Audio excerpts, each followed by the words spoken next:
कौन मूर्ख और कौन पंडित। एक बार 6 बुद्धिमान व्यक्ति एक साथ यात्रा पर निकले। उनके रास्ते में एक गहरी नदी पड़ी।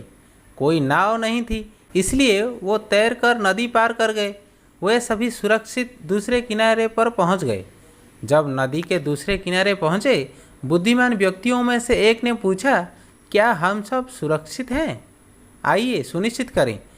पहले आदमी ने बाकियों को गिना, 1 2 3 4 5 और कहा, देखो हम में से एक गायब है। यहाँ हम में से केवल 5 हैं। तुम मूर्ख हो, दूसरे बुद्धिमान व्यक्ति ने कहा। मुझे गिनकर देखने दो। 1 2 3 4 5 और कहा, अरे हाँ, हम केवल 5 हैं। हे ईश्वर, हम में से एक लापता है। तीसरे आदमी ने गिना और फिर चौथे आदमी ने, हाँ, हम में से केवल 5 हैं। तो सब बैठ गए और रोने लगे।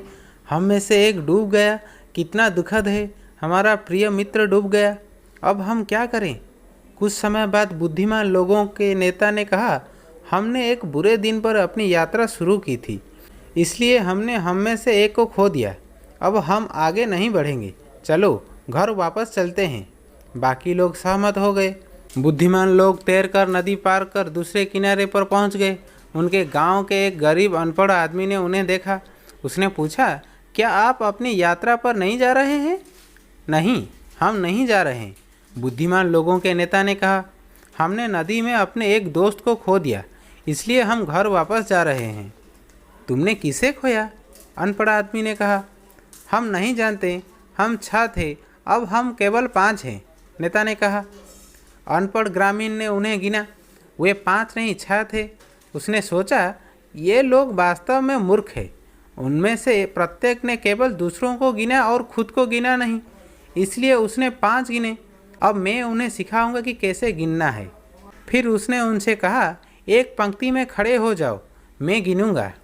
ग्रामीण अनपढ़ आदमी पहले व्यक्ति के पास गया, उसके सिर पर एक तमाचा मारा और कहा, 1। उसने दूसरे आदमी के सिर पर तमाचा मारा और उसके आगे बढ़ने के रास्ते गिनने लगा। उसने छठे आदमी के सिर पर तमाचा मारा और 6 गिना।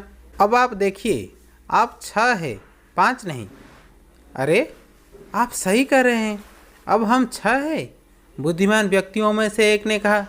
बुद्धिमानों के सरदार ने कहा, अच्छा हुआ कि खोया हुआ आदमी वापस आ गया। चलो अब हम अपनी यात्रा पर चलें। इस कहानी से हमें यह सीखने को मिला कि सिर्फ पढ़ाकू होने से सफलता नहीं मिलेगी, बल्कि सीमित बुद्धि का भी अगर सही इस्तेमाल किया जाए तो सफलता ज़रूर मिलेगी। धन्यवाद।